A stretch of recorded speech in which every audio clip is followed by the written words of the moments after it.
موضوعي یوسفزي او بیا په تیره د دې ټولنې د سرپرستیاله زمونږ ډېر خوږ او ډېر ښاغلی او سپېڅلی مشر ملګری ډاکټر غلام صمد صاحب د دوی مننه او شکریه دا نه کوم دا به ډېر کوتاهي وي ځکه چې دوی ما له ډېره زیاته مینه راکړه ډېر یې ونازولم ما خو شاعر چې شاعري وکړي نو بیا هغه محفوظ کوي او هغه محفوظ کېږي په کتاب کې نو زما هم دا اراده وه چې یاره بس دا خپل چې کوم شاعري شوې ده نو دا به زه چاپ کړم خو چونکې هغه کاغذ ډېر زیات ګران شوی دی دغه د ډالر دغه چې وړاند کله مې شروع کړی دی نو هر څیز هغه ټول ژوند جواکې په ځای باندې ودرولی دی نو هغه شاعران ادیبان هم د دې جوګه نه وي چې هغه کتاب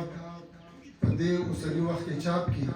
نو ما ډېر لږ کتابونه ما چې بس یو څو چاپ کړو او بس صرف محفوظ شي دغه ملګرو ته یې ورکړو خو کله چې زمونږ ملګری محمد عابد خان خبر شو